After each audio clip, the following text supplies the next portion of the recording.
All right, good. My name is Roger Berkowitz. I'm the founder and academic director here at the Hannah Arendt Center at Bard College. And welcome to the virtual reading group. As most of you know, we are in the midst of reading Hannah Arendt's lecture series or a series of essays called Essays in Understanding. It's edited by Jerome Cohen. And it was one of the first major posthumous publications of Arendt's work.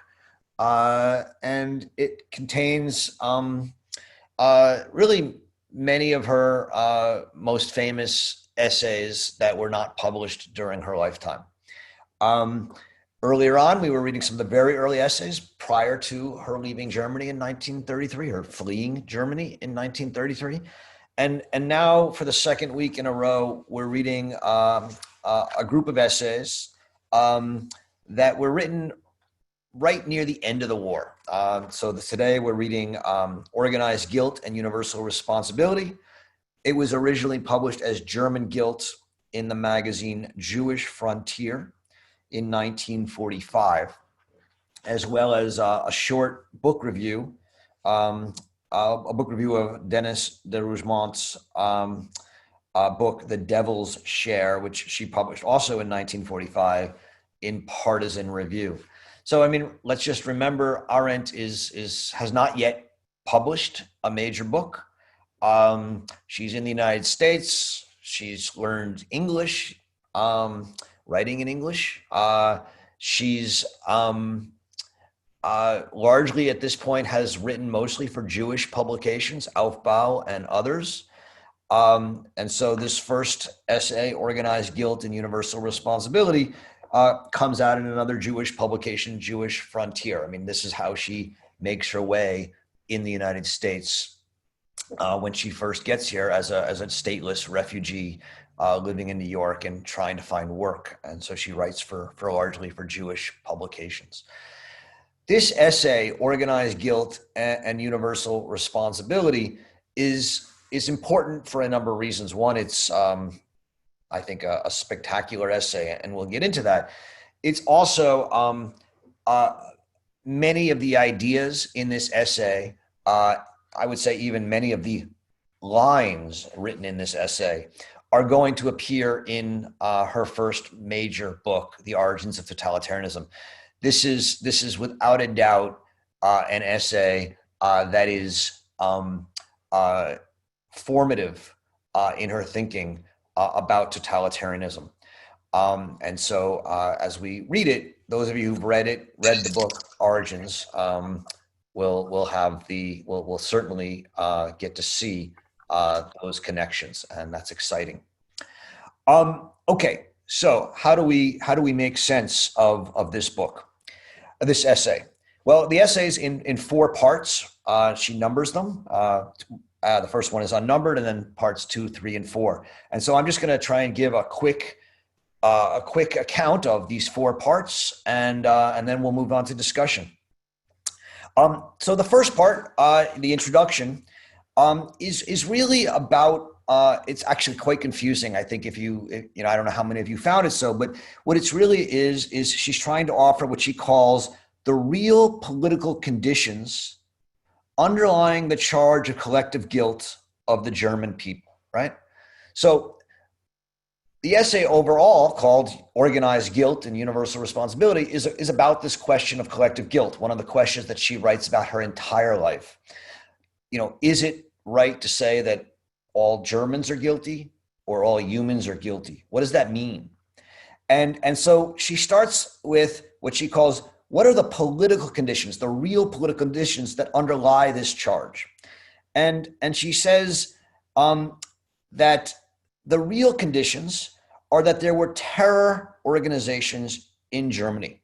The Gestapo, the SS, the camps, a lot of these actual terror organizations.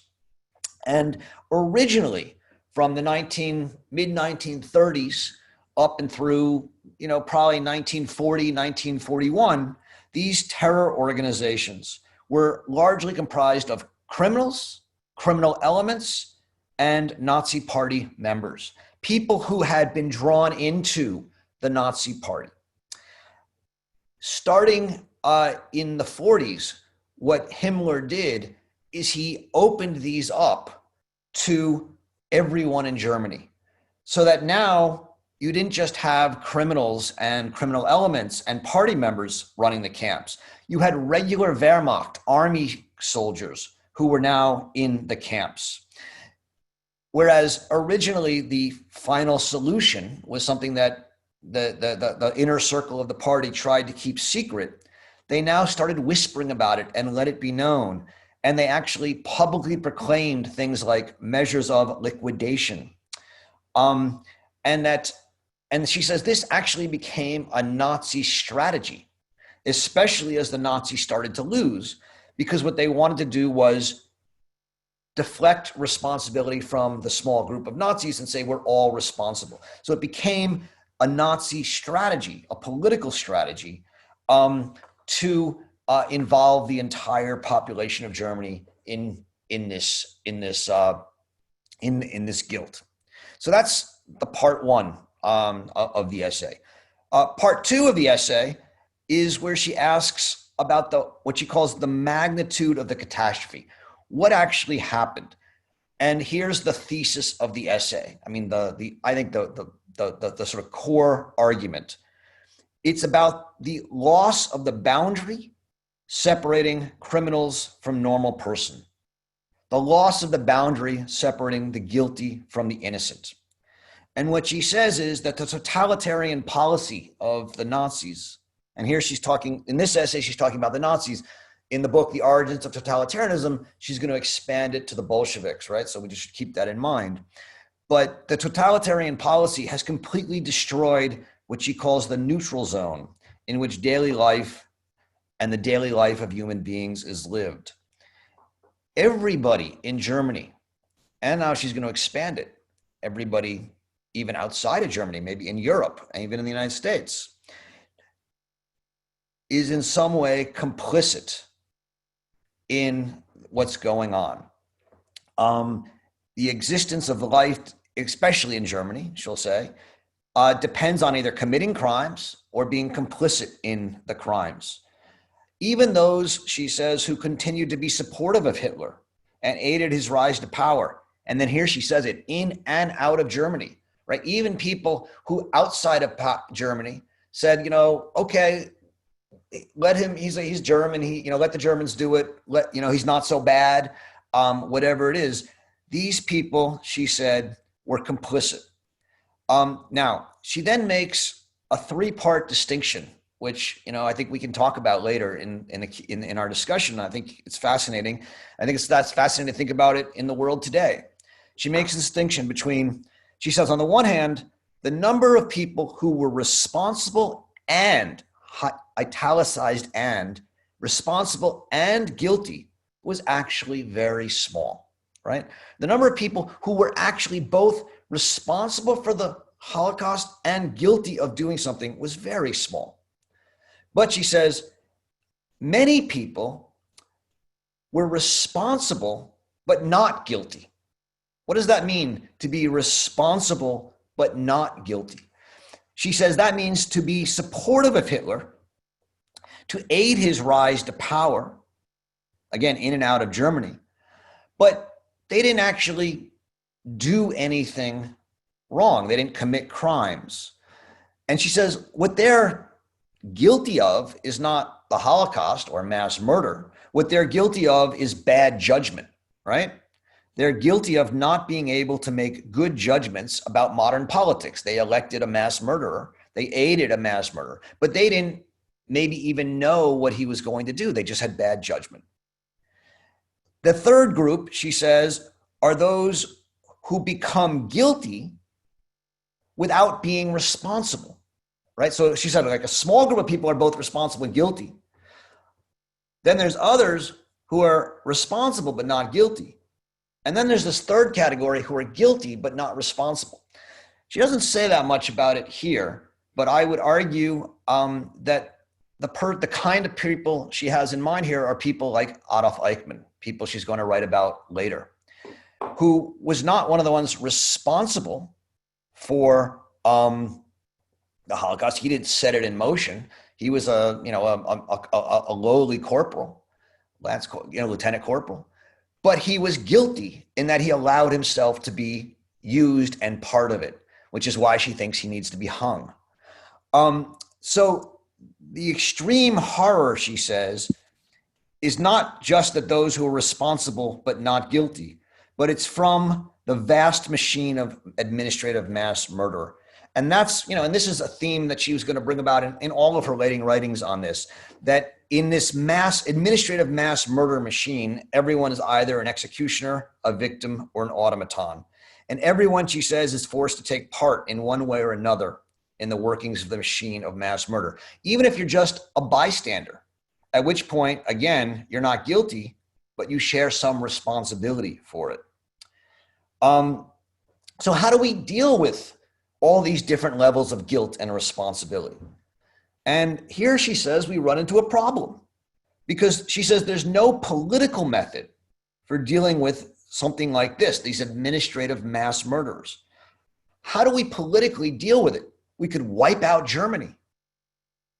We could just kill them all, say all Germans are guilty. But that, she says, would in a sense allow Nazism to win, because we would become a kind of ideological racist. We would say, Germans are a race, they're guilty, and we would kill them. She says there's also no legal solution, because where all are guilty, nobody can be judged. And so, we run into this problem that there's not really in her mind a good solution to these problems. Part three is sort of a step back and saying, how did this happen? What are the motives that cause people to become cogs in a mass murder machine, cause them either to be responsible or guilty? And here she sort of gets into a kind of psychological reading of both Heinrich Himmler and the kind of people and the kind of bourgeois man that Himmler cultivated and was able to inspire in Germany. For those of you interested in this, there's an extraordinary documentary made by two Israeli filmmakers, Vanessa Lapa is one of them, and it's called Der Anständige, the decent one. And it's not only is it about Himmler, there's not a word in the documentary that doesn't come from Himmler's diary. It's an entire, every word in it is a word he wrote. And it's all about Himmler's attempt to understand what he's doing as a matter of decency. And he argues that I'm a decent one. I'm doing this in the name of decency, in the name of family and preserving the family structure of Germany. And it's an extraordinary movie, because here's this mass murderer, one of the ones who truly is both responsible and guilty, who sees himself and tries to justify himself in his diary to himself as someone who's doing it out of decency. And she says that Himmler built his terror organization on this idea of the respectable, decent paterfamilias, the bourgeoisie. And that the bourgeoisie, she says, is not a German problem. It's a modern problem. It's and what is the bourgeoisie? Here she develops it in two senses. She says it's the move from the responsible citizen to someone who's concerned only with their private existence. The bourgeoisie who sees their primary responsibility not to the civic virtue or to the culture or to the civil society, but to getting ahead, to preserving their family life, to making a living, etc. She doesn't go further here in this essay. This is written in 1945. But in 1950, when she publishes The Origins of Totalitarianism, she has a lot more to say about this. And I just want to mention that. She argues that the origin, the intellectual thinker on which Nazism is based, on which this bourgeoisie idea, this bourgeois idea of moving from civic to private interests, is Thomas Hobbes. And the essence of the Hobbesian insight She calls Hobbes the great philosopher of the bourgeoisie. And what Hobbes understood and what makes him so important is that he thinks of man no longer as a rational being, no longer as one concerned with reason, no longer concerned with the public, but man's aim is to acquire power. Hobbes calls man a power-seeking proton. And the point is to acquire power for yourself as a private individual. And in that pursuit of power, you have obstacles, and those obstacles are other men. And what Hobbes says is all men are equal, and they can kill other people. And so what we need is a referee to, set the rules of how we can go about competing with others to increase our power. And this referee is the state, the Leviathan in Hobbes's reading. And so the final end of man, Hobbes says, is to institute a power over himself, the Leviathan or the state, which allows him to increase his own power. And it's this pursuit of power that Arendt says makes man into a purely private bourgeois entity. And what it does is it replaces what she calls the idea of humanity with the bourgeois demand for power. And then in another small part of the Origins, she then says that Hobbes himself may or may not have been a racist, but that Hobbes's philosophy is, she says, which is based upon the exclusion of the principle of humanity, the idea that we are all part of a human because we're all seeking our private interests. She says that Hobbes's philosophy is the foundation and the prerequisite for all racism and all race doctrines. Because what it does is it sees man ultimately as a power-seeking person, and who will then seek to acquire power over others. That, she says, is the prerequisite for racism, which says, I have a fundamental right over you because of my race.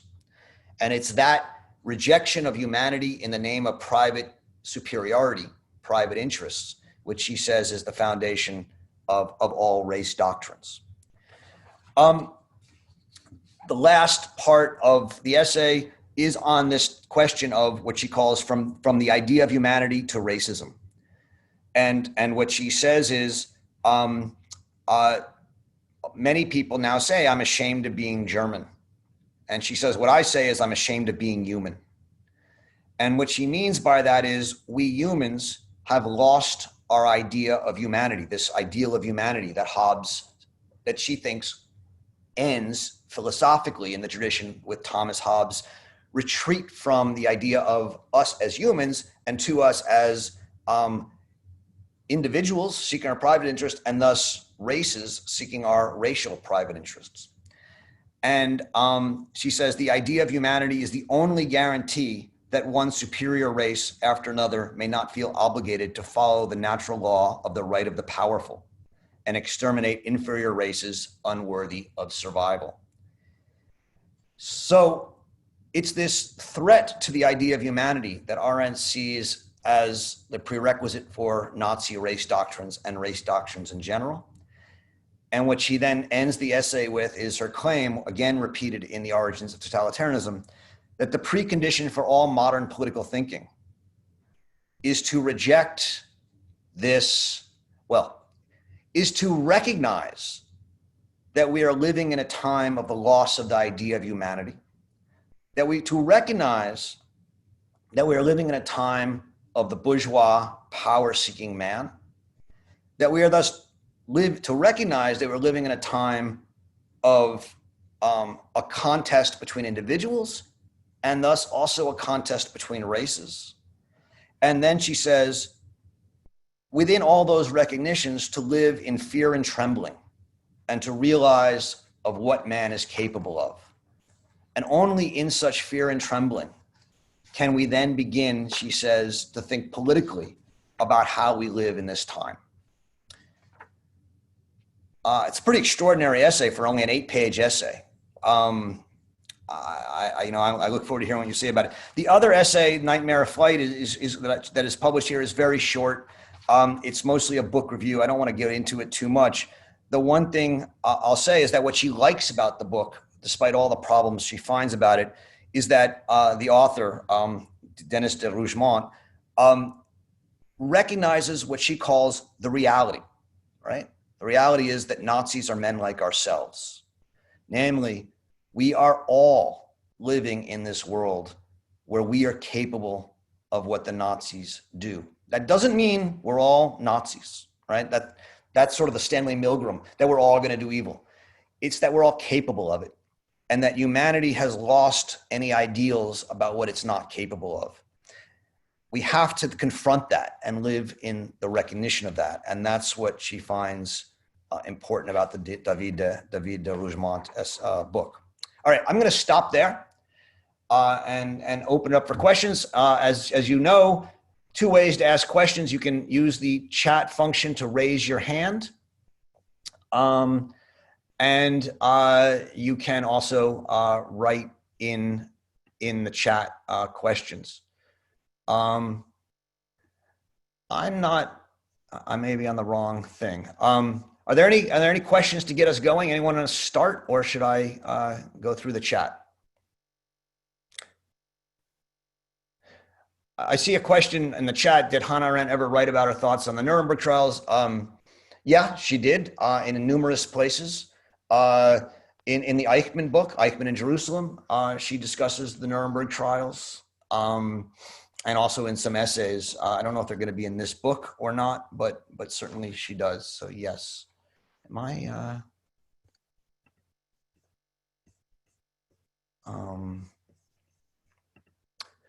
Let me see. Am I? So Fran, why don't you unmute yourself and you go ahead.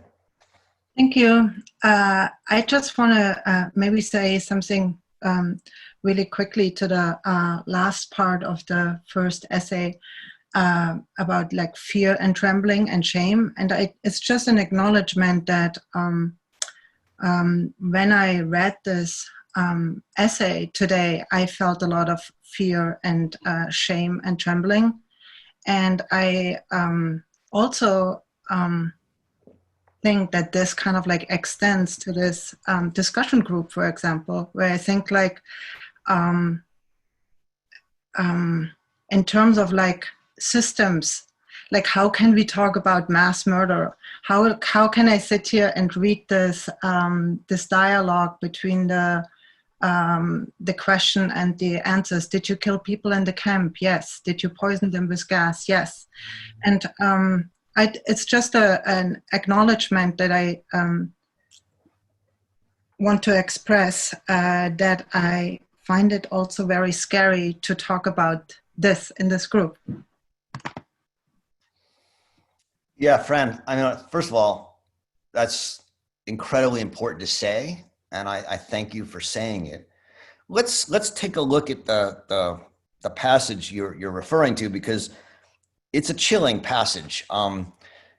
She actually writes about this passage in a number of places. She quotes it also in a letter, I think, that she writes about the Jewish question early on. I first read it in a letter she wrote that was published in The Jew is Pariah by Ronald Friedman. But she's talking about a dialogue.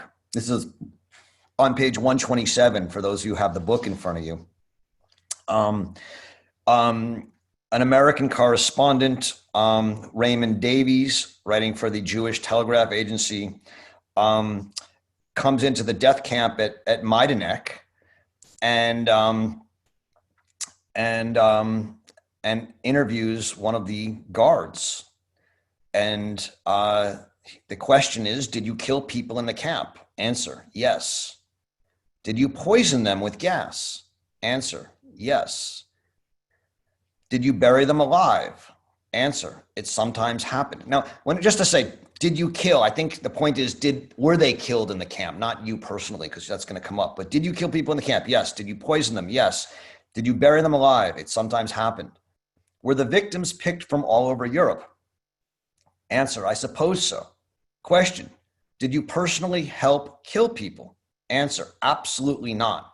I was only paymaster in the camp. Question, what did you think of what was going on? Answer, it was bad at first, but we got used to it. Question, do you know the Russians will hang you? Answer, bursting into tears. Why should they? What have I done? What is that? What is Arendt asking us to do with this? Well, I mean, she tells you in the next line. She says, really, he had done nothing. Now, how seriously do we want to take her on that point? And I think that's a question I'd love to hear what you think. She says he had only carried out orders. And since when has it been a crime to carry out orders? Since when has it been a virtue to rebel? Since when could one only be decent by welcoming death? What then had he done? So, I mean, I want to say, first of all, that it's not always a crime to rebel. So, for example, in the United States military, as a soldier, you actually have an official duty to disobey illegal orders. An important point. I don't know when that policy was instituted. Actually, I'm just thinking about that. So I'm not sure if it's post World War II or not, but it's something to think about. Also, Arendt is not saying that people who do such things, act this way, are not either responsible or guilty. I read for you the sort of three-stage claim of it. Well, this person, she would not say is responsible and guilty. She would say they share some responsibility in such that they allowed it to happen, but they weren't one of the instigators of it. And they weren't guilty in the sense that they didn't have visible proof of guilt. They didn't kill anyone. But they have, as she writes, become guilty. How do they become guilty? By choosing to participate in a crime of bureaucratic mass murder. That's what she thinks Eichmann did as well, at a higher level, I'm sure, than this paymaster.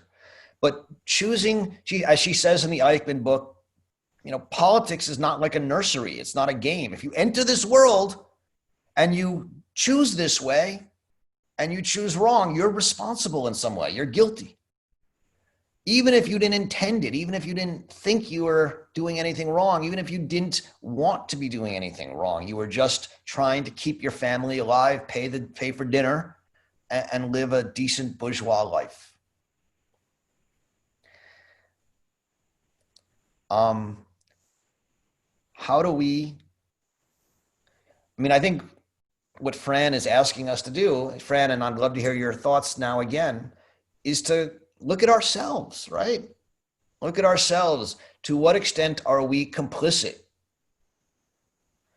in whatever's going on in the world today? Now, again, do we have a system of bureaucratic mass murder? No, I don't think so. We can argue about things we do have. We have camps on the border, right? We have refugee camps all over the world where intense suffering is happening. We have, highly militarized police departments. And to some degree, many of us are and have been complicit in these acts. But, anyway, Fran, do you want to add anything else? Maybe one thing that came to my mind after I finished the article, reading it, was the last sentence from Albert Camus' The Stranger.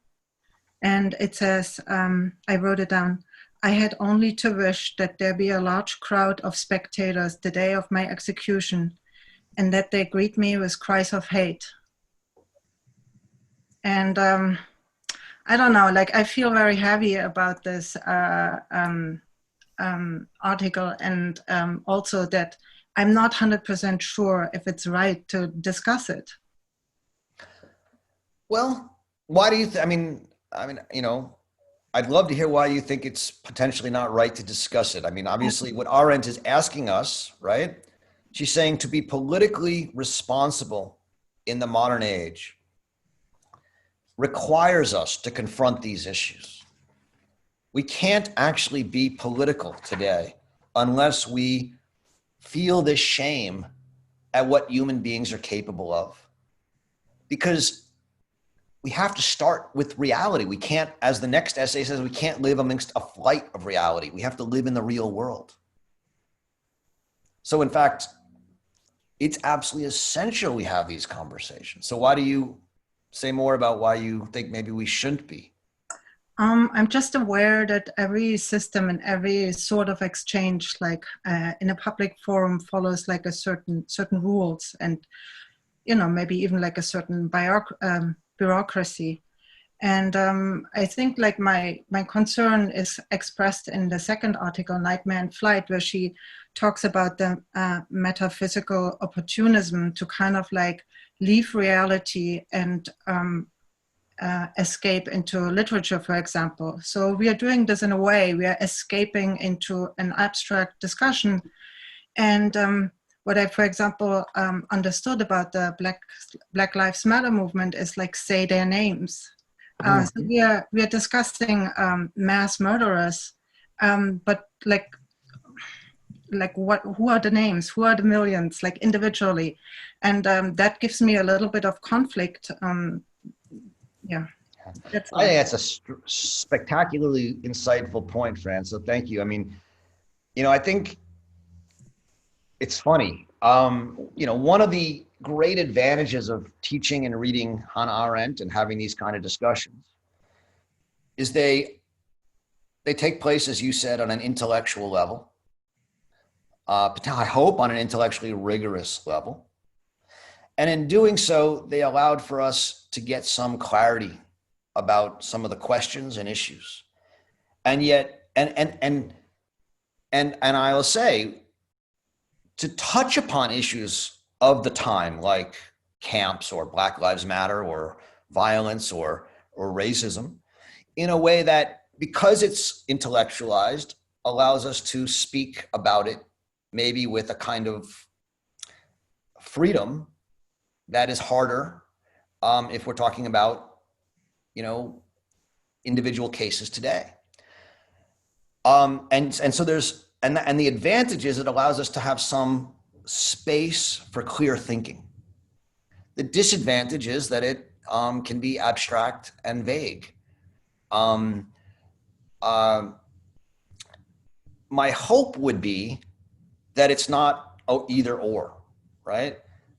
That one can read and think about Hannah Arendt, not simply to write essays about Hannah Arendt. I mean, this is why I'm not a big fan of academic Hannah Arendt scholarship. I have no interest in writing like academic essays about Hannah Arendt.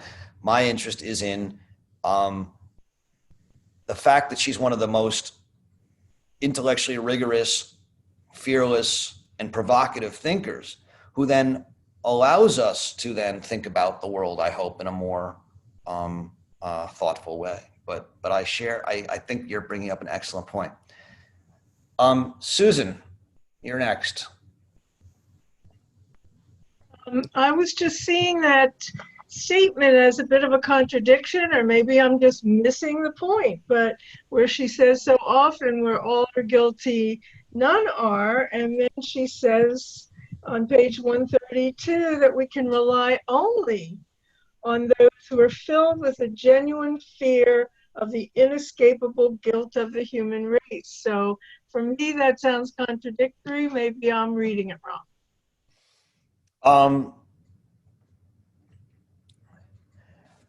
So yes, the inescapable guilt of the human race, can there only upon them who are filled with a genuine fear of the inescapable guilt of the human race can there be any reliance when it comes to fighting fearlessly, uncompromisingly, everywhere against the incalculable evil that men are capable of bringing about. So what I would say here is that when she says that we can only rely on those who are filled with this fear of the inescapable guilt of the human race, she's not saying that that these people are guilty, that every human is guilty in the sense of being punished or should be punished or held responsible. What she's saying is we are all guilty of what? And so here is my attempt to think about this. We are all guilty of being capable of doing evil. She doesn't want to say we are all doers of evil, right? This is the difference between her and Stanley Milgram, which I've alluded to once or twice. So let me just put it out there. Stanley Milgram does these experiments where he shows that, you know, a certain percentage of people will shock people or even bring them to almost utter pain and death when they're told to by authority. And therefore, Stanley Milgram concludes that all human beings are potential murderers. And Arendt's answer is, and thus Stanley Milgram says we're all guilty or we're all evil. And Arendt's answer is no, because even if some percentage does it, there's a certain percentage who don't. And so when she says that we have to have a genuine fear of the inescapable guilt of the human race, I don't think she means that she have a fear that we're all guilty, but we're all capable of it. That's the guilt of the human race. We've lost the ideal of humanity. We've lost, you know, the rose-colored glasses that we are in the Christian sense, in God's image. We've lost the rose-colored glasses in the Enlightenment sense that we are rational beings. The great insight of Hobbes, as she understands Hobbes, right, is that what Hobbes refuted was the claim that men are Christian and that men are rational. And he replaced that Christian rationality with power. Men are power hungry. That's the guilt. Being aware of that. But that doesn't mean that all men will act guiltily. It means that some will. And all of us have the capacity to. And politics means now organizing and working towards creating political institutions that recognize that possibility so that we can respond to it politically. Is that all right? Does that make some sense? Yeah. Okay. Ben Holmes is next. Hi. So tying in a bit with what you were saying there, I was just sort of thinking over how she was describing the ability to not, for a strong race or for a strong group to not try to eliminate those around it. And the was phrasing things in terms of like this ability to go beyond maybe a natural state of being or like a natural kind of enmity towards the world. Like a particular group would always work towards their own benefit at the detriment of others. It sounded like, to me, in a way, like that was a description of the Nazi state of being as being almost like natural or like what you would expect unless we had some way to free ourselves from that kind of thinking. So that people with, sufficiently advanced tools and bureaucracy and systems would work that way unless there was something else. But is that wrong? I mean, I thought I read elsewhere that that kind of view was also seen as like kind of deeply unnatural. The cold, efficient killing was very separated from something before. So is it like, what might have been a natural way of being, sort of this fighting between groups and even brutality, given the tools of modern life, then becomes something unnatural, and we need sort of like, that's, I'm not asserting any of this. I'm just kind of wondering, like, how does she think about the natural state of what we, yeah, that whole thing. No, it's a good question. And I think it's actually quite similar to Susan's question, but maybe from the different side, instead of the personal, now the political. She certainly doesn't see Nazism as natural, nor does she see Bolshevism as natural. She sees them, what she sees, I'm not sure she sees it natural, what she sees as real, right? As the reality we have to confront is that humanity has lost its ideal in a humanity. It has increasingly created private individuals who seek their own benefit and power, so that bourgeoisie has sort of become the idea of a citizen that cares about the good of a community has been replaced by the bourgeoisie who only cares about the good of the community for their own private good. And what she says is, in such a world, combined with the rootlessness and homelessness that comes along with the sense of loss of purpose and meaning in life from religion or from tradition, there is going to be a large group of people in all societies who feel lost, who feel lonely, as she'll put it, who are who have no stake in the civic good. They don't feel the civic good matters to them. And most of the time, these people are simply ignored and outside of politics. And so politics becomes a kind of, and the liberal political state largely excludes, and you can see it in any liberal democracy. There's, depending on the numbers, somewhere between 35 to 65% of the people just don't vote. They don't care. That sort of exclusion, she says, is part of the modern bourgeois, lonely, rootless world. Within that, there will be times when ideological political movements will mobilize, and a kind of ideological power-hungry totalitarianism can emerge. That's not natural, right?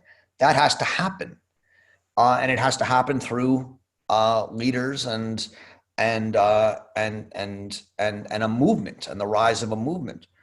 What she's warning us is that we now live in an age in which such movements are an ever-present possibility. But it's not natural. And she says in order for a movement to emerge, it has to come out of an ideology. It has to claim that, it has to give the people meaning who feel meaningless. And the way to do that is to tell them we have the answers, we have the solutions. And the two great ideologies of the 20th century were, she says, racism and classism, Nazism and Bolshevism. Those were the two organizing ideologies that allowed a movement to emerge that mobilized large numbers of otherwise lonely, isolated individuals. But I don't think it's natural. Where did you get that it was natural from, just so I understand why you had this question? Sure. So the phrase she had that made me think about that was one, I think it was in the discussion a bit earlier when we were saying removing the idea of man as either rational or good was sort of taking away the things that would stop people from stop one group, stop one race, stop one whatever organization from warring against the weaker ones that it saw around it. Right. would prevent them from that. And that's right. That's right, Ben. In Arendt's language, it's taking away the banisters, right? So we're now living without these banisters, but it doesn't mean that it will happen.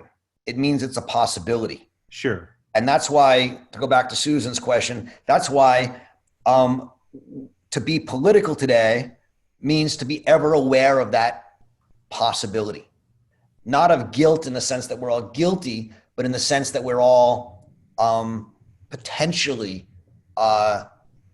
capable of such complicity and guilt. I see. Very, very nice. Thanks so much. Yeah, thank you. Jack, you're up. You got to unmute. Am I? Yeah, go ahead. Good, thank you.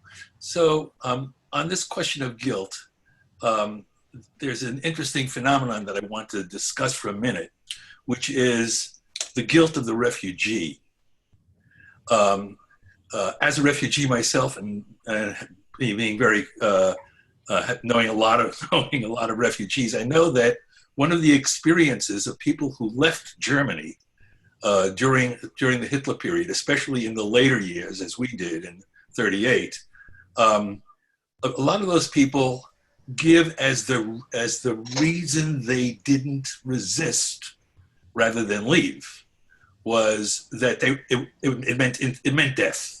It was choosing death, and so survival required you to leave, and this is an explanation that refugees feel they need to make because they do feel like they left their people behind, that they abandoned those people to the death that they refused to accept. And so there is a feeling of guilt among refugees from Hitler. And I don't know, I can't say that this exists for other kinds of refugees, but I would be surprised if it didn't. A kind of feeling of guilt that in some way they participated in the slaughter of other people because they failed to resist. Yeah, I mean, I think that's a kind of survivor guilt. In Arendt's essay, We Refugees, I think she goes into that much more. In this essay on pages 126 to 127, she has a footnote about refugees that's worth at least mentioning in the context of your question. It's at the bottom of 126. She says, "We're all guilty. Nobody in the last analysis can be judged." And then she drops a footnote and she says that German refugees who had the good fortune either to be Jews or have been persecuted by the Gestapo early enough. I mean, just to remember, Arendt's irony and sarcasm are endemic to her writing. It gets her into trouble a lot. I'm not sure she could do it today and get away with it. She barely got away with it in her time, but to say that Jews had good fortune to be persecuted, so they left. These German refugees have been saved from this guilt, namely the guilt of being complicit. And that it's not to their merit, she says, that they've been saved from this guilt.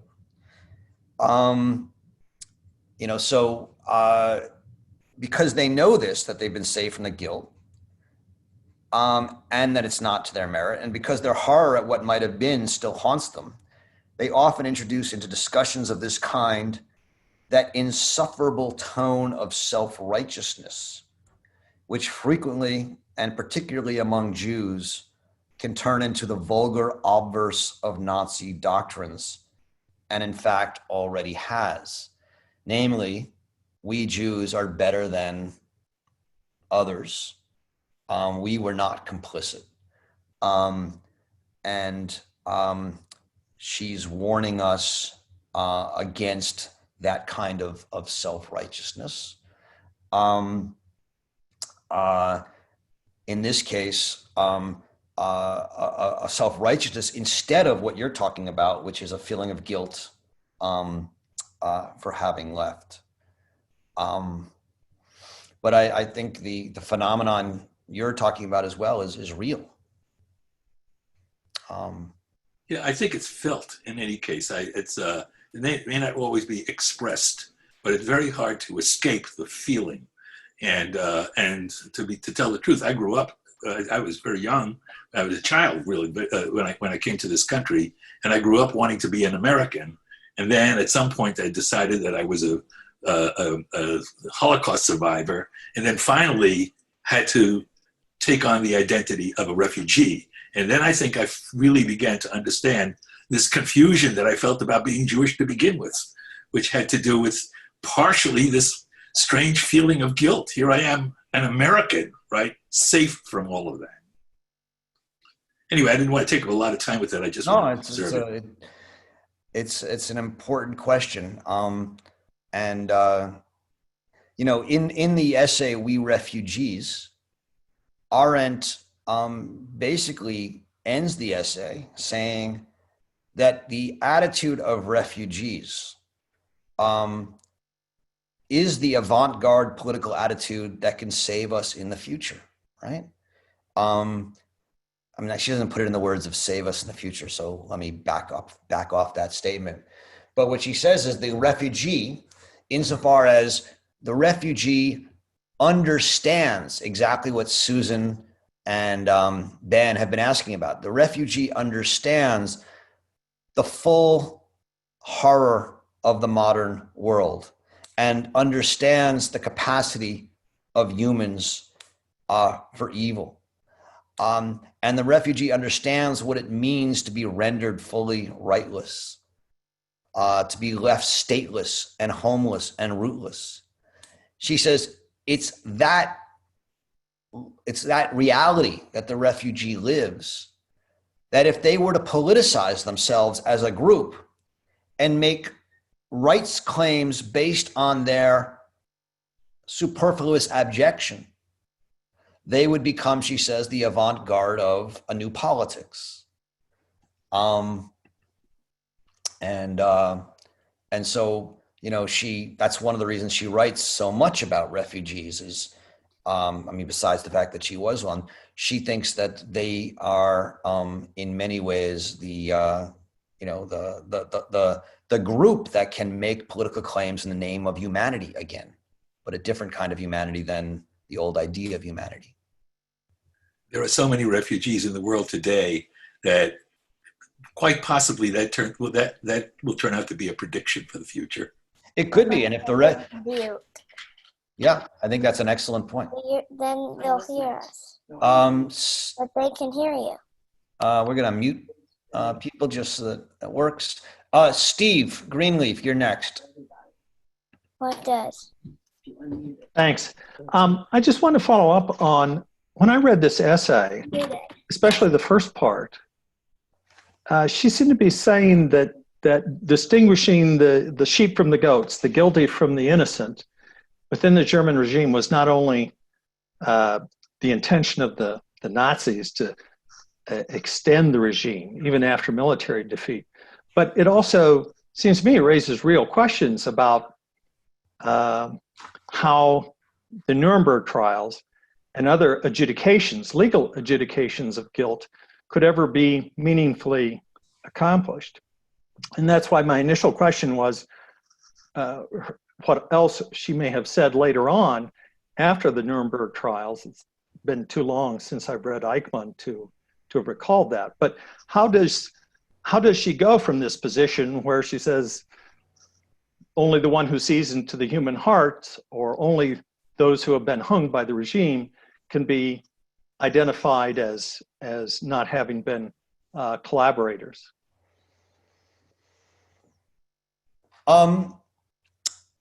You know, I think there's different answers to that. So in her discussions of the Nuremberg regime, again, primarily in the Eichmann book, you know, she talks about different ways. I mean, this is going to take us slightly afield, so I'm going to try and do it quickly, but different theories of jurisdiction and justice. One is war crimes, right? And so this was the more traditional idea that there are certain basic crimes of war, and there are limits to what can be done at war. The problem with war crimes in this particular scenario, she said, is that every country in World War II was guilty of war crimes. You know, the United States committed war crimes. They, you know, attacked civilians. They bombed Dresden. You know, we could go on and on, let alone Hiroshima and Nagasaki. Mm. You know, if you try and base it on war crimes, you have an et tu brute problem. And then she said the other attempt was to base it on this new thing, this new idea of crimes against humanity, and that she's more sympathetic to. It's a ex post facto crime in some sense, but she thinks in that case there's actually a crime. And then she has two things to say about that. At least I have to go back and read it. It's been a little while, but one is that those crimes against humanity, what are they, right? And she says it's not murder, it's not war crimes, right? That's something different, because again, both sides are guilty of those. What the Germans, she says, were actually guilty of was not war crimes, not crime against humanity as killing, or even, she says, expulsion. And I'll be more provocative because she is, or even ethnic cleansing, right? She says that's not a crime against humanity, she says. Now, we can argue about that. She says what a crime against humanity is a crime against what it means to be human. And what it means to be human is to be plural, to be unique, to be different, to be diverse. And the crime that the Germans committed was genocide, the attempt to kill and eliminate specific races from the world. That to her was the crime that it was appropriate to judge people on at Nuremberg, not the others. And what she said is most of the judges at Nuremberg were afraid to actually base their judgment on that crime because it was new and they saw it as ex post facto, and they talked about it. And if she said, if you read what they actually wrote about why they're convicting, it was based on crimes against humanity. But when they actually legally justified it, it was based on crimes of war, because they weren't comfortable at that point with the language of crimes against humanities. In any case, she goes through a fairly detailed reading of Nuremberg in those pages. I encourage you to take a look at those. Her final answer, of course, in her judgment of Eichmann, is that the reason to kill Eichmann is not because he broke a law. She says, the one law that the Israeli court found that he broke was aiding and abetting murder. And she said it was ludicrous and disgusting to think that's what he was guilty of, aiding and abetting. What he was guilty of, she says, is complicity in mass murder, bureaucratic mass murder. That wasn't a law in the books, but she thinks that's what he should be found guilty of. And that the court, she says, should have had the courage to decide that he should be killed because of that, even though it wasn't a positive law that he broke. And she says they didn't have that courage, and that was a problem. But was she satisfied, or did she ever opine on whether she thought the fact-finding, the practicalities of identifying defendants and establishing cases at Nuremberg or associated proceedings was adequate to the task? I'd have to go back and look at that. She thinks that it had a whiff of victor's justice, right? More than a whiff, maybe, but she was also supportive of it. So, I think she thought the judges did a great job. I think she probably thought there were parts that were overly done, but she certainly had great respect for the judges who were involved in Nuremberg and in the Eichmann trial, by the way. Thank you. Tara, you're up. Hi. Hi. There's so many things in this essay. One of the things I wanted to mention was that the focus on the man and his job was really fascinating to me, and how the idea that one's responsibility to one's family supersedes one's responsibility really to the state. Mm-hmm. Which again, I see as sort of the family values distorted ideology that's happening, particularly in the United States right now. And it also reminded me of the Kafka essay that where she just talks about the occupation, the person with a job, and and the thing I always appreciate about Arendt is that she's looking for things that are new sort of arrivals in our sort of cultural landscape. And so I just see this figure of the person, and particularly in this essay, the man with the job, as this really important historical kind of reckoning or memory, because this is just the world we live in now. This is the world that we occupy. This is our common sense. And so I feel like our complete common sense, the idea that one would, leave a job and let their family starve, I don't think would gain a lot of sympathy in certain elements. The United States now can't even withstand whistleblowers. So that was sort of one of the pieces, and I was just curious. I mean, I just think her analysis of Himmler and the decency and his ideology, as an ideology that was not a lie. It wasn't a lie. It wasn't to trick people. It was thoroughly believed, I think, is what she's saying.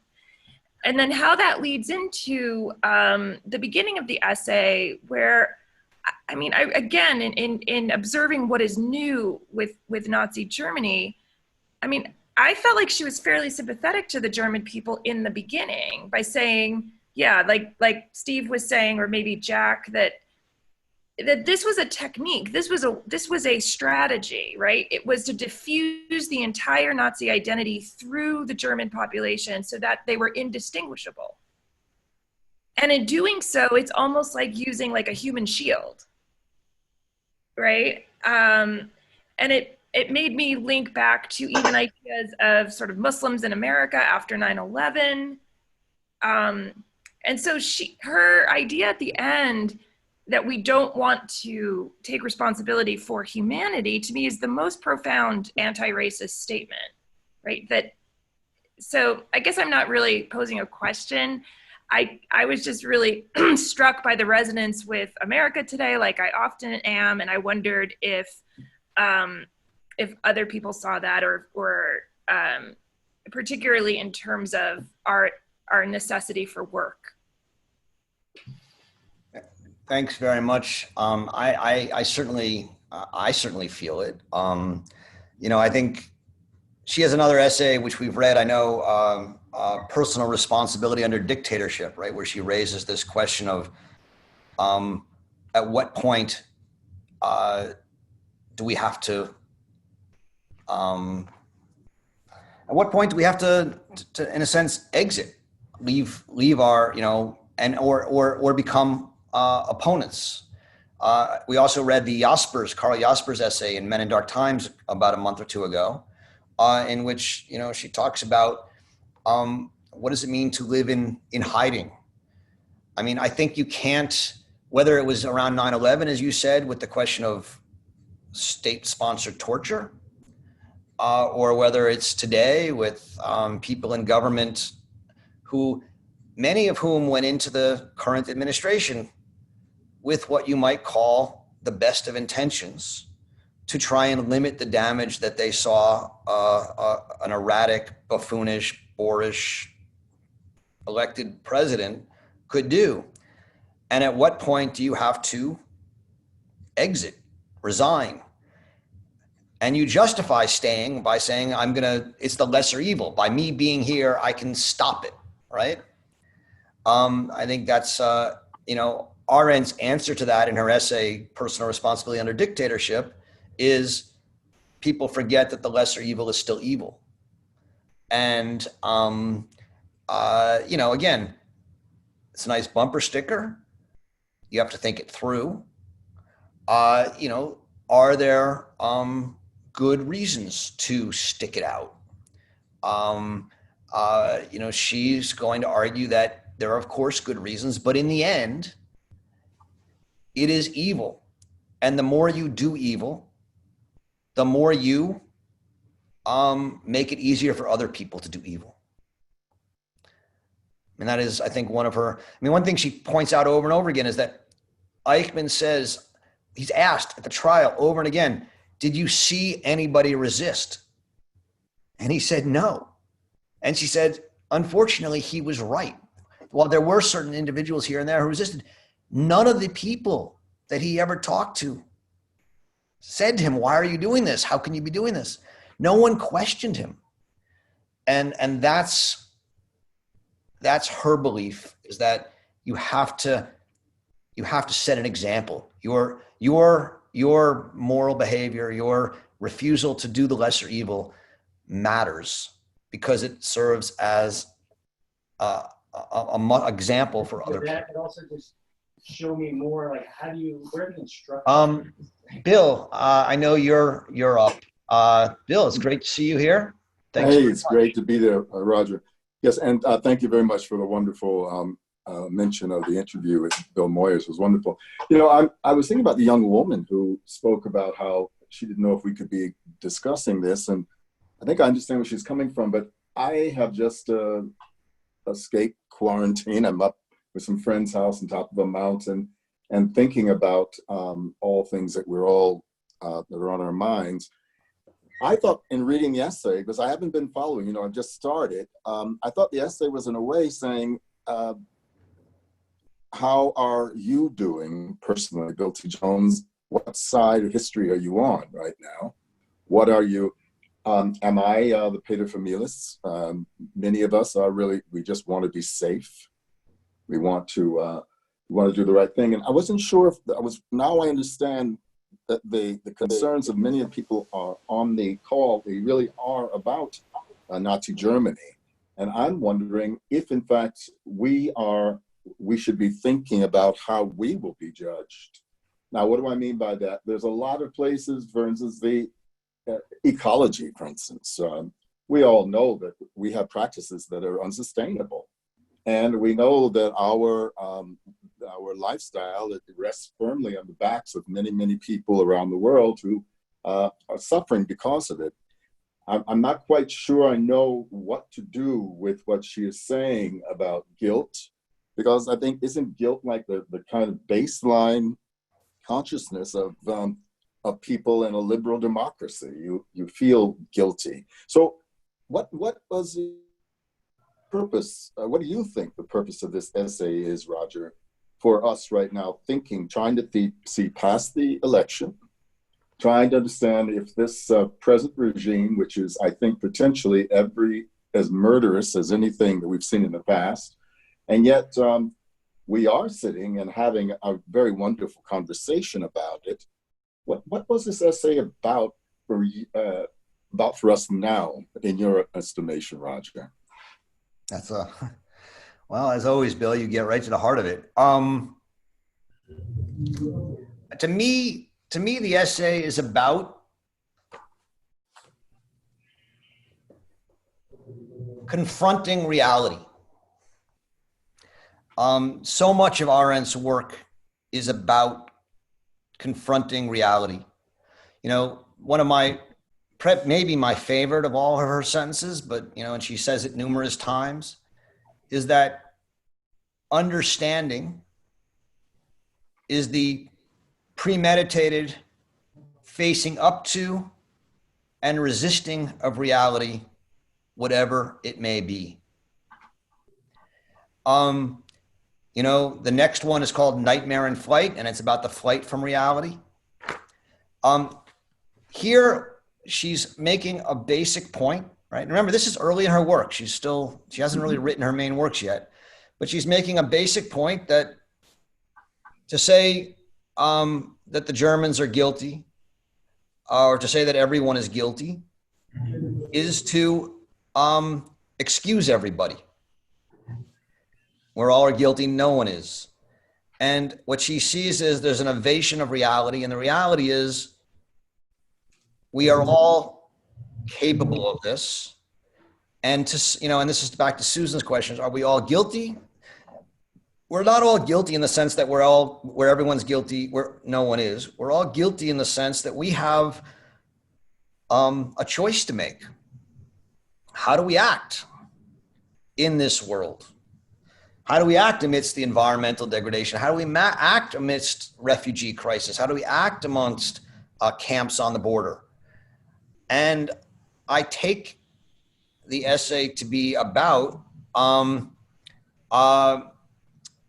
that we have to face the reality that we are all in some way caught up in this and complicit, and that's the foundation for political action. You know, it's not a point that leads to a simple answer, and I know you know this, Bill. For her, there's no right answer, right? The answer is not, you know, we stop burning coal or we open the camps. You know, those may be parts of the answer, but there's not one right answer. To her, the answer is we mobilize, we become political.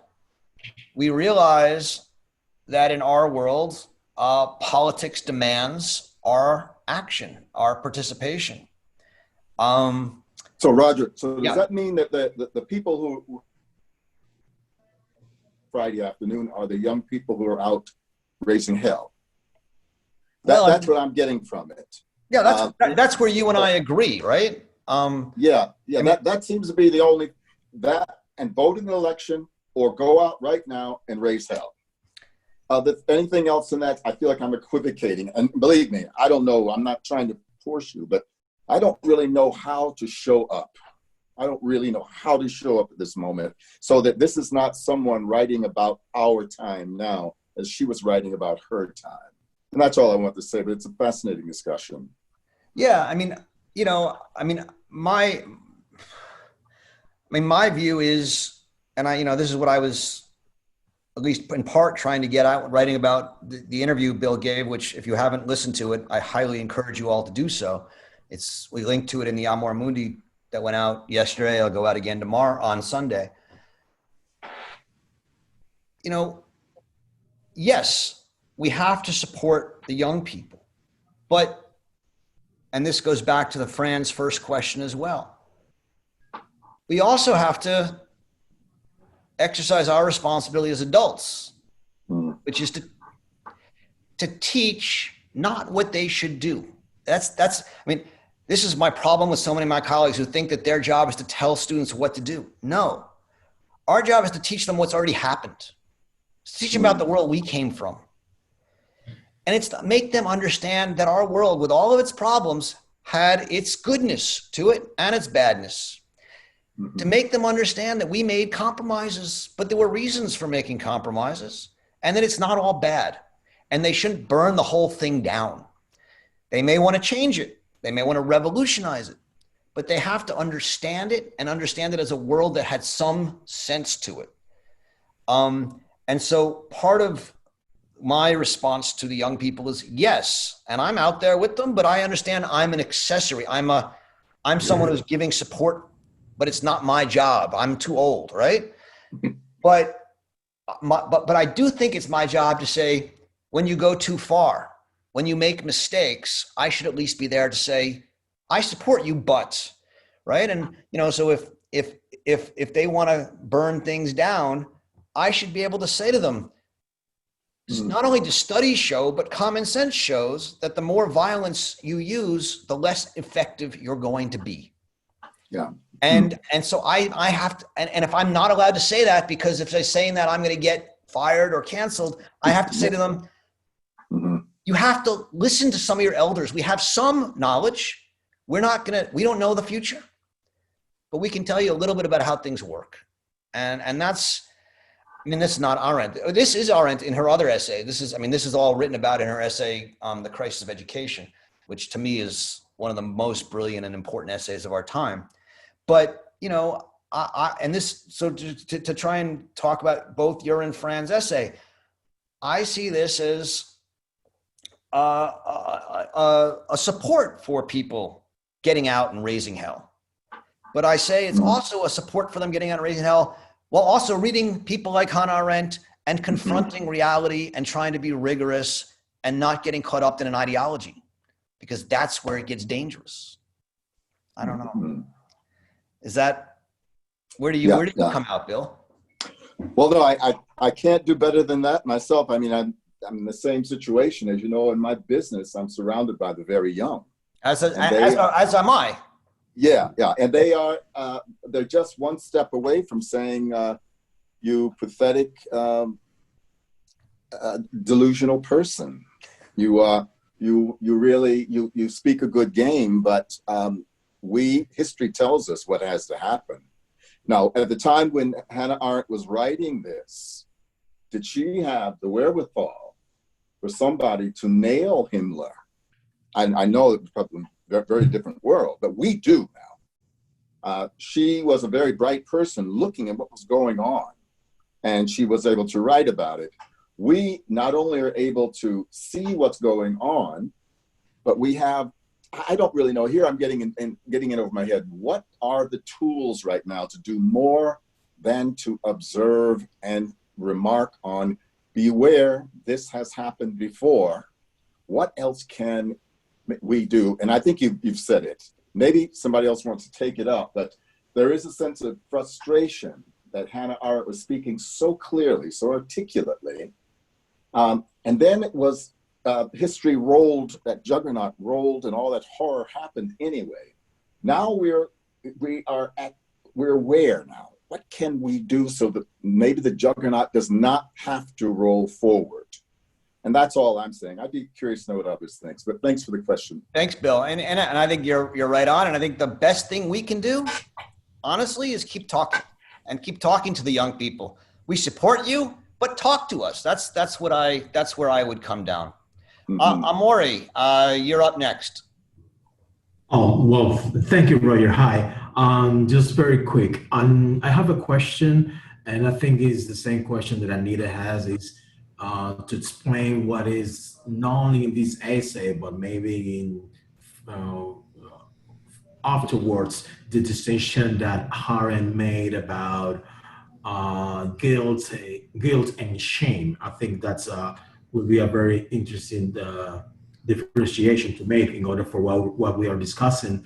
And something that I was discussing in the chat with Peter Nelson, and it was very related to what Fran said and some other person about talking about systematic racism, is that reading the essay just made me feel in some personal level also responsible. Like being from the Dominican Republic, we have this history with Haiti, and there is a lot of mistreatment and discrimination against Haitian immigrants and their descendants in the DR. And even so, I try not to get involved and try to be anti-racist in as much as I can. Being part of a system that allows that makes me feel not guilty, but at least responsible. So I'm just stressing this out, that it made me feel really close to the ideas of Hannah Arendt in this place. And I think she made a terrific essay, and in my own context, it spoke to me directly. Well, thank you, Roger. Yeah, no, Amore, wonderful. Other people who are I'm going to take the second part as a comment, which I think I agree with and share. As to the distinction between guilt and shame, let me say, there are a couple of young scholars who've been writing about this, and they know a lot more about it than I do. I think it's important that when she starts part 4 of the essay, she says, people say I'm ashamed of being a German, and she says, I answer that I'm ashamed of being human. And she says this elemental shame, which many people share with one another, is what is finally left of our sense of international solidarity. And it has not yet found adequate political expression. Maybe, that's what the essay is about, is what does it mean to give political expression to this feeling of shame at being human. Not of guilt, and it's not like original sin in the Christian sense. And it's not guilt in the sense that it's punishable. What is the shame? I think the shame is the realization that we humans are not what we thought we were, not in the image of God, not rational, but more like animals, or at least that. And by the way, Arendt's entire work is about resisting this, not resisting it in the sense of denying it, not in the resisting of saying, actually, we are in God's image or we are rational, but resisting it in the sense that it is the human responsibility to resist our degradation into animals, into those who are purely power-seeking creatures in the Hobbesian sense. That is what it means for her to be human, to recognize, to be ashamed of that possibility, and to somehow resist it. Other things, so it's hard for me just to concentrate on that alone. Sometimes I do talk. Amari is, I mean, I don't claim to, I don't think I'm gonna fully get this. So is that, do you want to add anything? I'm taking care of Mia. It's That is fine for me, because there's also a lot of people. Oh, Amari, unmute yourself again. I'm sorry. I know that was great, but I have nothing else to add, especially there are people that want to share thoughts about this great essay. All right, we still have a lot of questions left. I'm not going to get to all of them. It looks like Jeff, you're next. Yes, I wanted to return to the debate about the family man. I really love that from 128 to 129. We hardly noticed how the devoted paterfamilias were worried about nothing so much as his security was transformed under pressure of economic conditions into an involuntary adventurer who could never know what was going to happen next. I mean, that sounds so much like what we're doing now. So, I mean, most of our conversation is revolved around, our responsibility to keep the public sphere alive.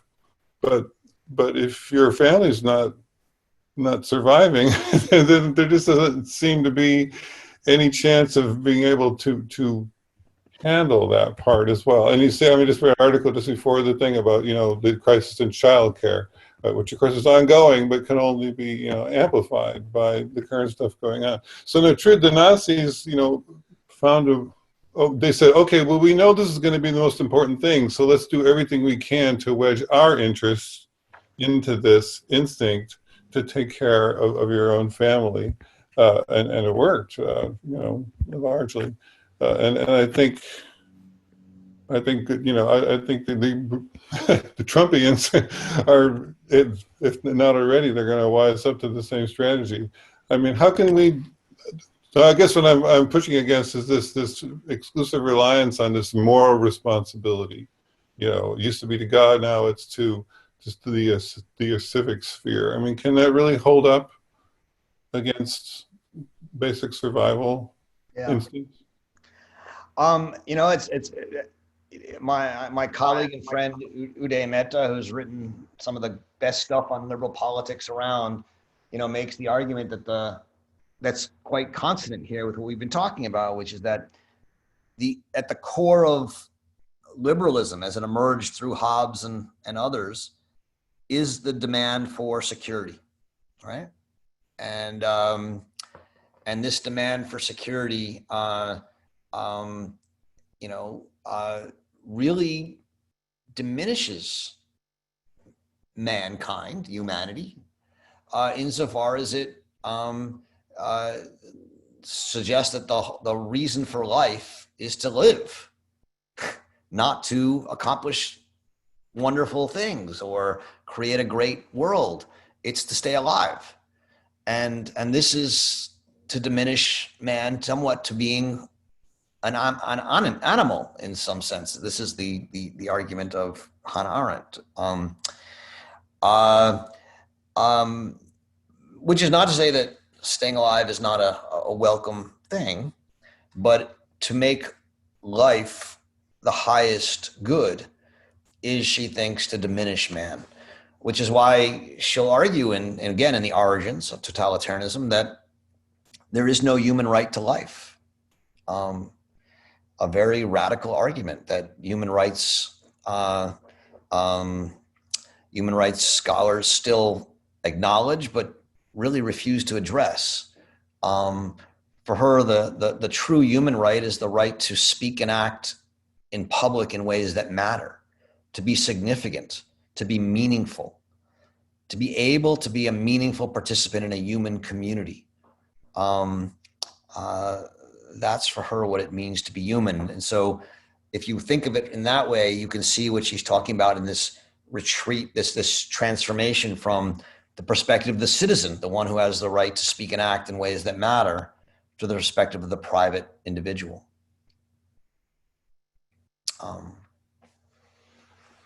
So thanks, Jeff. That's great. I'm going to go quickly, try and go quickly because we're running out of time. Alex, you're next. Hey, Roger. Thank you. My question is just about sort of the present moment as it maybe relates to this essay. I've seen, especially I'm in my 20s, I've seen in a lot of people my age that without that type of voice coming from elders or from people that are in a position of legitimate respect or authority, that there's a lot of conflation between responsibility and guilt, that people will turn a phrase like white guilt or white fragility, white silence, and use it as a way to either express their own feelings of guilt for things that they didn't commit or to try to make others feel that way. Mm-hmm. I was curious if you might address how to argue against that in a way that I know that I agree with the aims of these people, but their arguments and their reliance on guilt as the mechanism for change. Thanks, Alex. That's a great question, and it's obviously pertinent. I mean, the first answer is to use the phrase white guilt is to exonerate all white people. I mean, that's Arendt's point. Exactly, I agree with that. If you say that all white people are guilty, then no white people are guilty because you make no distinctions. So that's the first point. In fact, what she says is to say all white people are guilty is to let them off the hook, which is one of the reasons I would say that so many white people are so quick to say all white people are guilty. Because once you say it, you're off the hook. There's not much you have to do.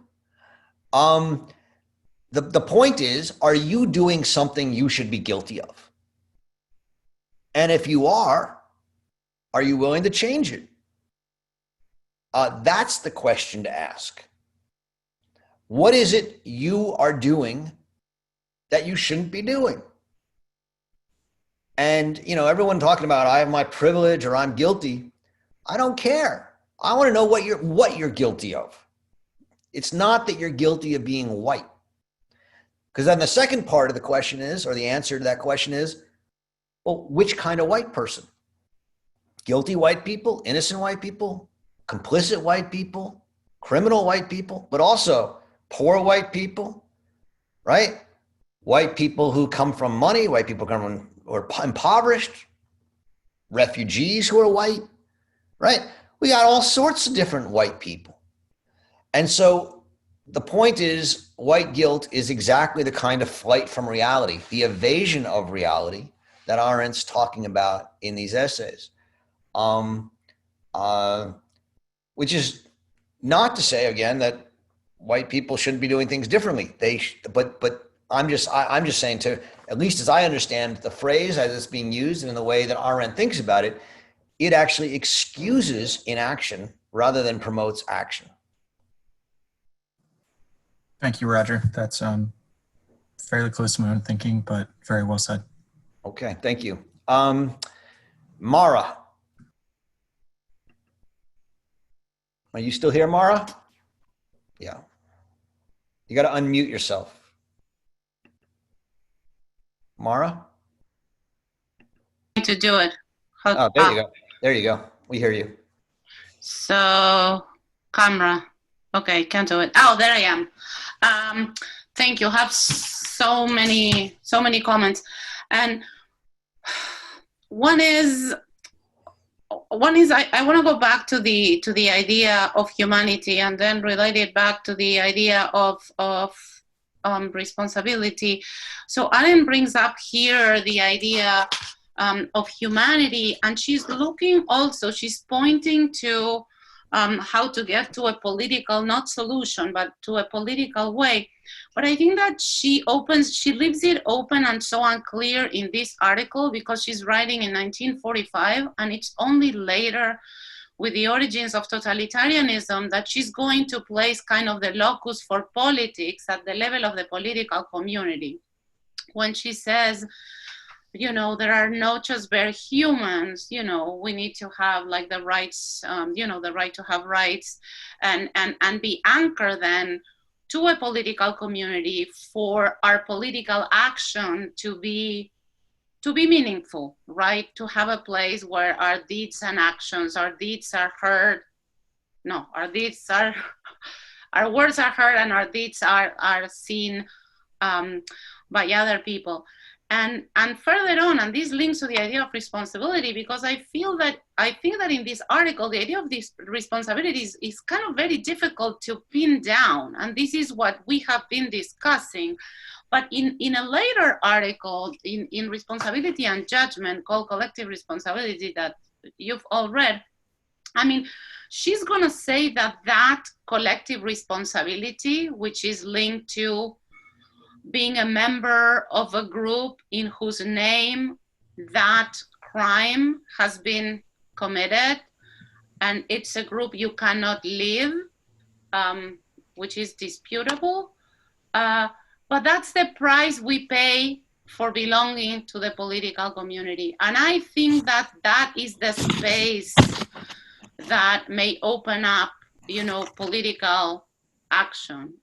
How do we raise kind of the quality of the political community we live in, and that's an open space for responsibility, because she's also going to say, there are different degrees of responsibilities, and she's kind of as a normative horizon advocating for like a full-time citizen, right? But in reality, we can't. So when I read about the job holders, of course I sympathize with her argument. And then I think about, I'm Argentine, and I think about Argentine dictatorship, 76-83, which was one of the worst dictatorships in Latin America. And a lot of people, you disappeared, you were tortured, you were killed. So there's a psychological element also that Arendt is never willing to fully embrace, but is just all over the place in terms of what kind of a psychological human being, what's your psychological economy, right? Vis-a-vis the private and the public in order to take up this responsibility, and pay the price of the guilt for participating in this political community. So, I mean, that's my, okay. I don't have the answer. Let me see what I can do, because we're out of time. So I'll just try and answer it quickly, Mara.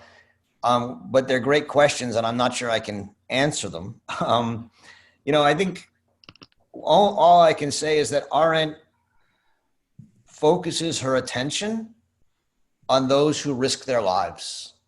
Right? She focuses her attention on, and if you read the Eichmann book, there's an entire, most people read the Eichmann book and focus on the people she criticizes, right? The Jewish elders, the capos in the camp, Eichmann, the people who complicit. But there's another way to read the book and look at all the times where she says, we have to have a moment of silence for this person, or we have to respect this person. The people who resisted. They were her heroes. And, they risked their lives. Some of them died, some of them didn't, but some of them did. She has what some might consider to be an unrealistic expectation of what it means to be human, which is to live in truth, to live and resist the demands for security that makes us compromise our truth, our values, our sense of what's right. She knows most people won't live that way, Rara. That's absolutely right. And she's not going to blame people. She's not going to say you're guilty for not living that way. But she is going to say you're responsible for it. Yeah. Oh, sorry. No, what I wanted to say is that for me, I mean, the great potential and of course, of Arendt is that she leaves this space open in the same way that there are degrees of responsibility, there are degrees of action. But there's for example, I don't know whether it's translated into English. There's an amazing, movie that was done way after dictatorship in Argentina called Montoneros Otra Historia. Like Montoneros was like a guerrilla group during dictatorship, the other story. So you have the stories of those who fought dictatorship, disappeared, were tortured, were killed. I mean, you all know the story. But this movie, I mean, and I would call that objective violence. So these men, and this is not by chance, right? It was a man who embraced objective violence and fought dictatorship, eventually disappeared. So his wife actually was also part of Montoneros, and at some point she said, I can't do this anymore. This is too much violence. I cannot do this anymore. She felt the violence subjectively in her family, and she exiled, etc., etc. And that's a hard choice, because I am wondering, I mean, I thought about it many times, Roger, when you mentioned, like the hero and you sacrifice your life.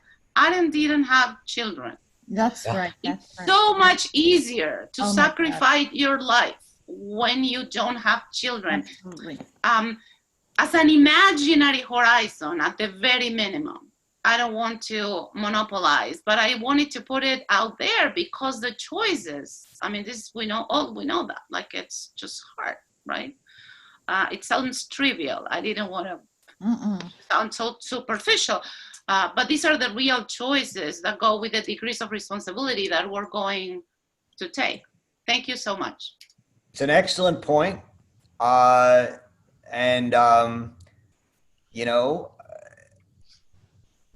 We have to confront the fact that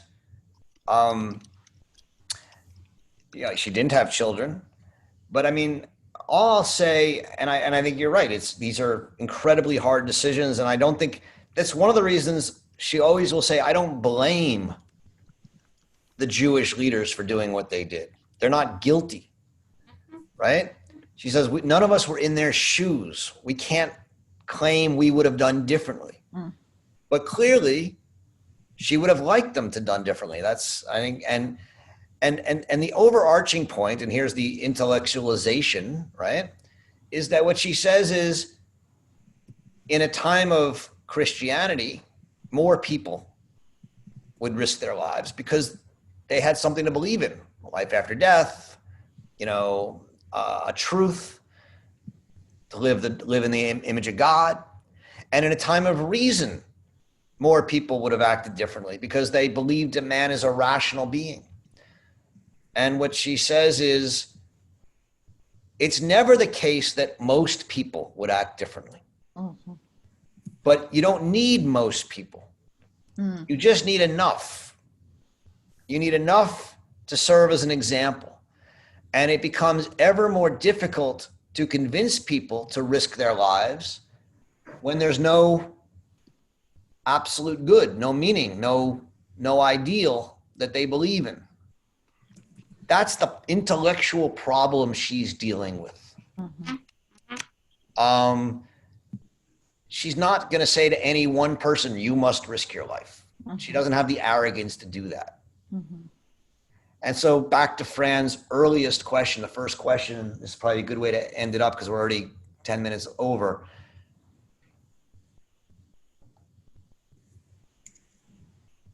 The intellectual approach is not going to ever tell us what to do. It's going to help us think through the challenges and the questions.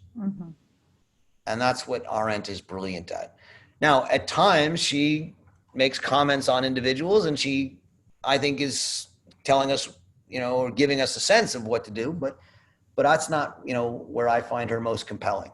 And so you have to decide whether it's worth, and I think most of you are here for that reason. You think it's actually compelling to think these things through. But that's where I see it happening. I see there's still a bunch of questions I didn't get to. This was a fascinating discussion. We want more.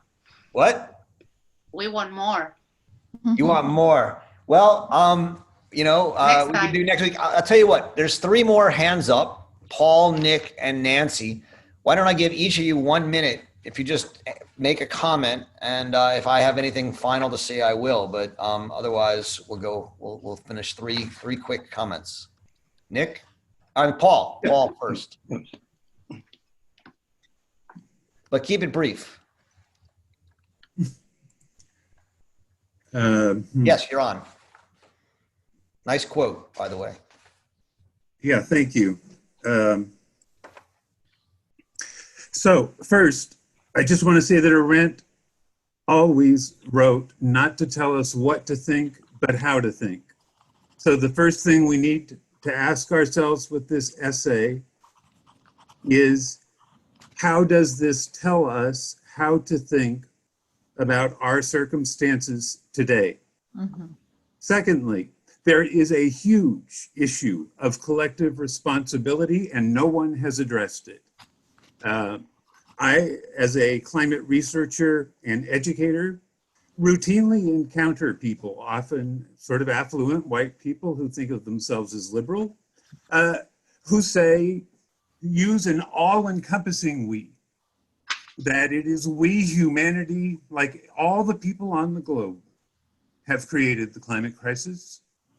That is, of course, ridiculous, and it does exactly what Roger spoke of. It removes our responsibility from sight. I'm not going to have time to say what I want to say, but it's really important that Hannah Arendt, who I love to death, who just changed my life, did not understand the relationship between the denial of interdependence, the reduction of human beings to objects of use, and race. And that, for us today, is essential. Mm. That is what the climate crisis is demanding of us today, is that we take on interdependence, that we recognize that our escape from freedom in this particular case are not addressing interdependence, is dooming humanity and a great deal of the rest of life on Earth. And we should really think about that. And we should really think about her wonderful writing about the lost treasure of revolution, because when Roger says he doesn't know what to do, what else do you do but get in the streets? Or what you do is you look at our problems, you engage other people who share your concerns, you articulate a public interest, a public agenda, a way of addressing those problems that serves compelling public goods, and you advance that. What we have got to stop is this amnesia that causes us not to recall that we only got an EPA because 20 million people were in the street in 1970. This amnesia that causes us to forget how we got a New Deal. There are people who simply infer from the last decade of Mitch McConnell's and Nancy Pelosi's voting records, that's their definition of what is possible politically. That is, of course, a death sentence, right? For nearly the entire population of Africa. What that is, we can't do that. We can't think that way. And Arendt will tell us, it's the whole, to me, genius of her thought, that when we act, we initiate, right? You take out your odds calculator and say, oh, well, the odds of success in changing as much as we need to change are just, too small to justify the effort. That will always appear true. And things will always go to hell, she would tell us, directly to hell, when people are disengaged. Human beings must think what they are doing, but they must also speak and act together It is absolutely true. We don't have a good structure for that. She wrote beautifully about that too. But I mean, now is the time to be thinking Absolutely. about what are the conversations that our country needs to have so that it can act, and we need to have and reproduce those conversations. There is a great deal to be done. We should be alive with the sense of possibility, because we now know that a great deal of what we have normalized and regard as sort of the status quo is a terminal disease and has to go. So this disruption that we have in this pandemic, you know, right this very moment, there are almost 30 million people headed for eviction in the next 3 months. There is a bill in Congress, and there a long time, called the Rent and Mortgage Cancellation Act. Everybody needs to write their senators and representatives and say, hey, you've got to pass that thing, because right this very moment, we are deciding what our intentions toward each other are, how highly we value the lives of our fellow human beings. Right this moment, our intentions are being read. And if we don't resolve that huge problem, that eviction problem, if we don't address that in a humane way, I guarantee you it will change this country permanently in a way that is not good. We will become more human or less human. Okay. Paul, thank you so much. That was wonderfully said and very passionate and thoughtful. So thank you. Nick. Yes, thank you very much. I feel bad going after Paul. What I have to say is more like a denouement than that great speech. So two things kind of puzzle me about this two ideas that she has about it. I keep thinking about it and I'm unable to figure it out.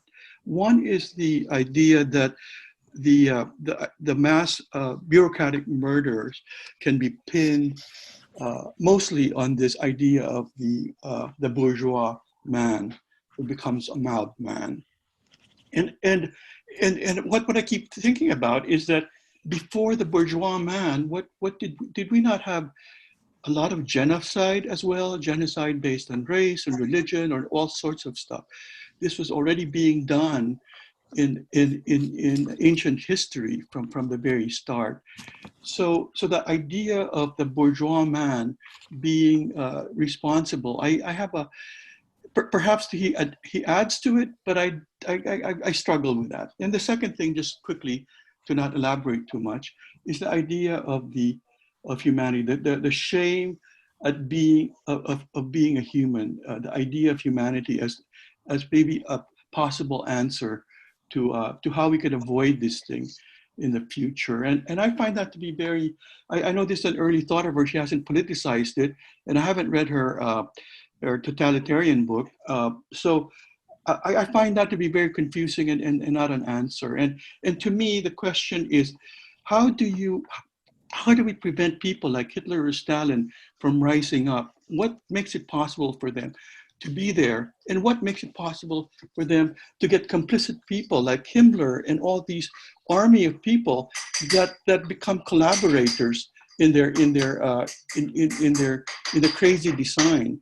So when I think about that, I think of a book that I read about a few months ago called The Goodness Paradox, where we talked about how we became domesticated as a species, because we are domesticated compared to the chimpanzee. And the answer to that was early man, whenever he was confronted with a bully or a tyrant that wanted to take over the group, they would essentially eliminate him. This is the same phenomenon that bonobos have. Whenever there's a strong alpha male that wants to take over, the women in the bonobo tribe, they come together and they eliminate. So they become domesticated species. So to me, this is a question of, I wanted something more clearer. How do we not get into this situation? It's not a matter of that all of us should take responsibility, but this is a very specific, very, very concrete question of how to avoid these types of situations in the future? How do we not get sucked into some genocidal situation where a lot of innocent people get killed, and many become complicit? Thanks, Nick. Those are great questions. Very briefly, to your first question, I mean, Arendt doesn't think there were genocides earlier on. She makes a distinction, right? So there were ethnic cleansings, there were murders, there were even mass murders, but she doesn't think that the idea of eliminating a race of people through administrative means had ever existed before. I think she's probably right. Maybe we can talk about it and historically think of other things, but she thinks this is a new idea.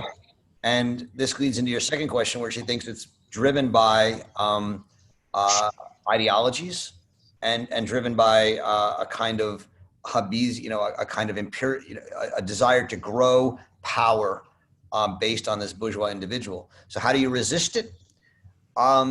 You help people act as citizens rather than bourgeois family men. And that means teaching them how to think, teaching them how to act, and inspiring them to act. And being aware of the dangers that we're in is the first step.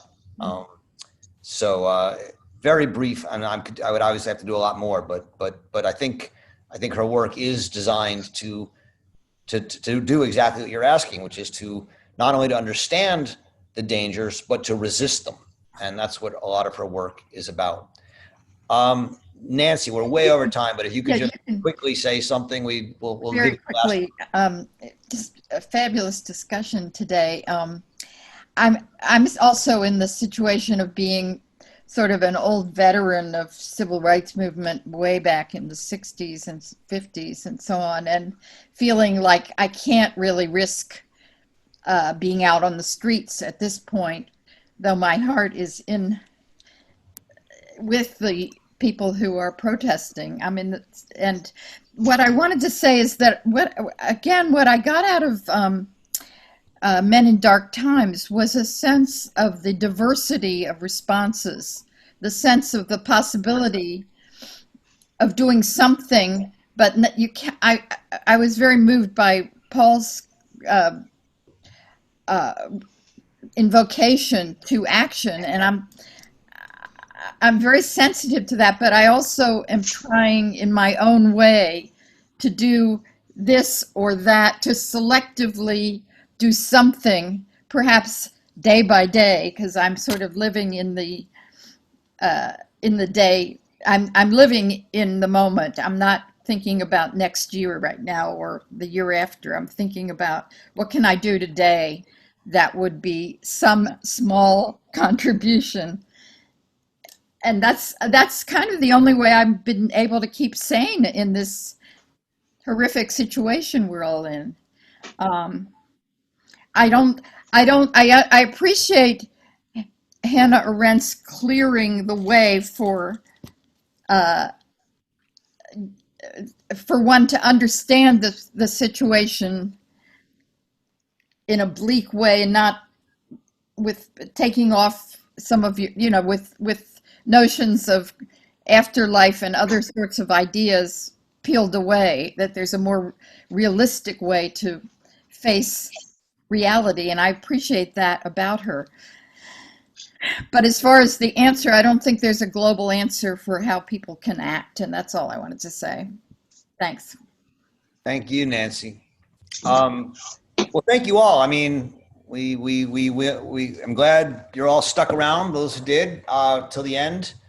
I look forward to next week. We're reading 4 essays for next week. They're all short, very short. So, I will see where we focus. But I want to just let you know that there's 4 short essays, so you prepare your time. And have a great rest of your week. Enjoy reading Hannah Arendt, and keep thinking and acting. Thank you very much.